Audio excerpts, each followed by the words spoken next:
to sketch the graph of quadratic functions. Okay, so these questions are mostly repeated in the NEB exam for 4 marks.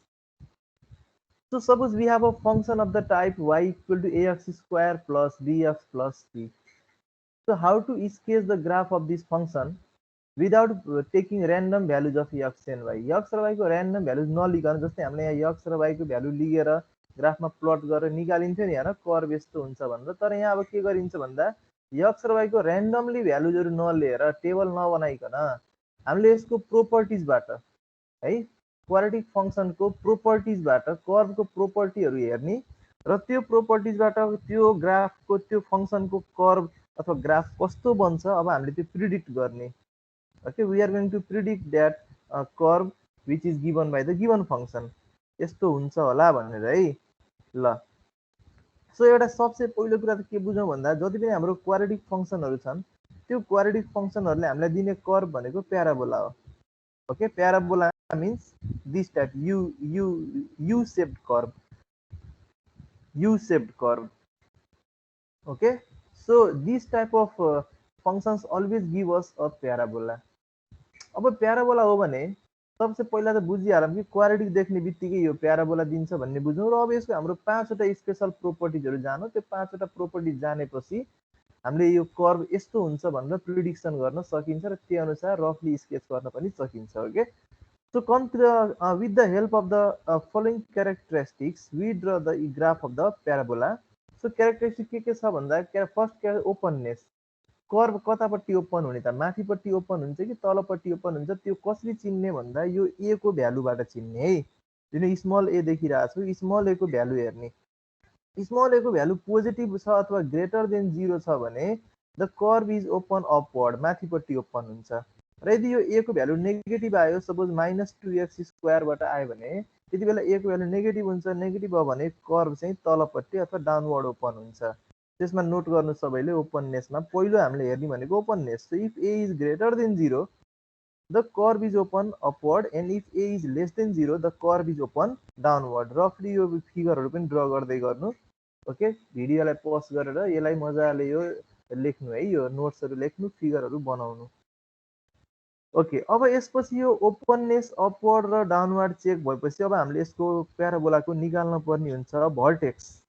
Vertex भनेको यो कहाँबाट increasing downward देखि increasing upward भछ अथवा कहाँदेखि increasing upward increasing downward भछ हैन। So त्यो पोइन्टलाई भनिन्छ vertex. भर्टेक्सको हामीले सिम्बल h, k युज गर्यौं भने यो भर्टेक्स निकाल्न सकिन्छ using the formula -b/2a, 4ac - b square upon 4a. Vertex h, k is given by -b/2a, 4ac - b square upon 4a. This a, b and c can be obtained from the given equation. Okay, the coefficients of x square is a, coefficient of x is b and the constant term is c. Vertex can be calculated using this formula. यसरी हाम्रो दुईवटा चीज भयो है, दुईटा property यहाँबाट थाहा भयो। पाँचवटा प्रोपर्टी भनेथे मैले, दुईटा प्रोपर्टी थाहा भयो। अब थर्डमा हाम्रो आउँछ एक्सिस। सो प्याराबोलामा एक्सिस के हुन्छ भन्दा x equal to h। Vertex थाहा भएपछि axis of the parabola. Axis of the parabola भनेको के हो त भन्दा यो भर्टेक्सबाट पास हुने लाइन जसले यो प्याराबोलालाई सिमेट्रिकल्ली डिभाइड गर्छ। Okay, so in the figure you can see the dotted line, that dotted line is द axis of the parabola which divides the parabola symmetrically into two parts. So axis of the parabola will be the line x equal to h. Now come to its fourth property. In fourth property we have to see the domain of the given function and the range of the given function. So the domain of the given quadratic function will always be -infinity, infinity. So any value of x, either negative or positive, any values can be used over here. So its domain will be -infinity, infinity. Now come to its range. अब यसको range चाहिँ के हुन्छ त भन्दा रेंजको लागि यहाँ technique मैले क्रिएट गरिदिएको छु। रेंजमा के हुन्छ भन्दा if a is greater than 0, यदि a को भ्यालु ग्रेटर देन 0 भयो भने यसको रेंज हुन्छ k, इन्फिनिटी। यो k भनेको यो भर्टेक्सको भ्यालु हो है। Range will be k, infinity. And if a is less than 0, then its range will be -infinity, k. Its range will be -infinity, k. ल यो हाम्रो फोर्थ प्रोपर्टी भयो। अब फोर्थ प्रोपर्टी पछि हाम्रो आउँछ फिफ्थ प्रोपर्टी। फिफ्थ प्रोपर्टीमा हामीले intercept हेर्ने। In fifth property we see the intercept. So class 8, 7, 8, 9 तिर पढेका छौँ इन्टरसेप्ट निकाल्ने तरिका। इन्टरसेप्ट निकाल्दाखेरि हामीले के गर्नुपर्छ भन्दा suppose if you have to find x intercept then we have to put y equal to 0 and if you have to find y intercept we have to put x equal to 0। भन्नुपर्छ त्यो कर्भले x एक्सिसमा कहाँनिर काटेको छ त्यो निकाल्नु पर्यो र त्यही कर्भले वाइ एक्सिसमा कहाँनिर इन्टरसेक्ट गरेको छ that is the y intercept.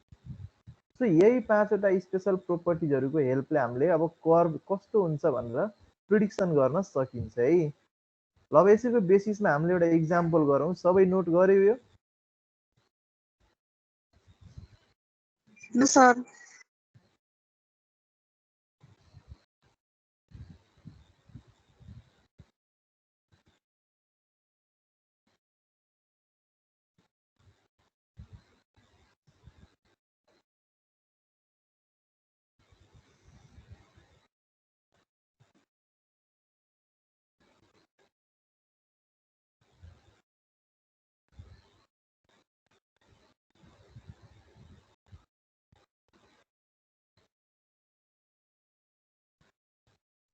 भयो?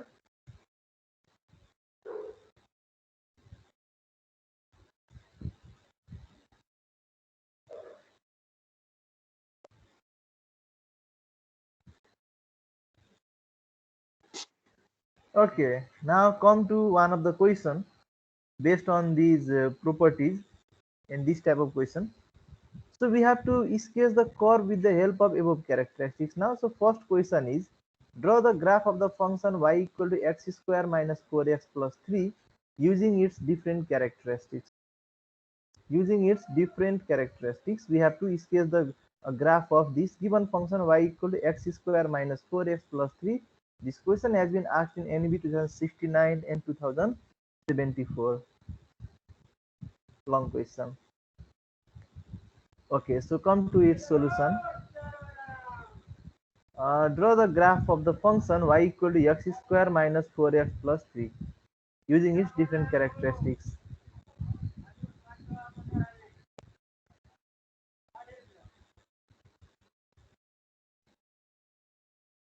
Okay, so here we have the given curve y equal to x square minus 4x plus 3. Okay, and it is in the form y equal to ax square plus bx plus c. So it is a parabola. Already we have defined it. Quadratic equation gives a parabolic curve. And here if we compare these two equations, you can get the value of a equal to 1, b equal to minus 4 and c equal to 3. C equal to 3. Now let's check all those 5 properties that we have learned ahead. First of all, it's openness. Openness ma aba hera a को value हेर्ने, a को value 1 छ, 1 is greater than 0. 1 is greater than 0, so the parabola opens upward. Parabola कता open हुँदो रहेछ भन्दा यसरी माथिपट्टि ओपन हुँदो रहेछ भन्ने कुरा हामीलाई जानकारी भयो। माथिपट्टि ओपन भयो। अब यो माथिपट्टि ओपन भयो, ओपननेस चेक भयो। Now come to find its vertex. We know the value of a, b and c. C equal to 3. Okay, here it is not written. C equal to 3 लेखा त्यहाँ. Okay, so a, b र c को value थाहा छ भने now find its vertex. Second point.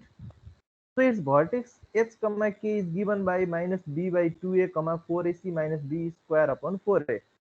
So this will be equal to minus b भनेको minus 4, so minus minus plus 4 upon 2a means 1, comma 4ac, 4a भनेको 1, c भनेको 3, minus b square भनेको minus 4 square upon 4a भनेको 1.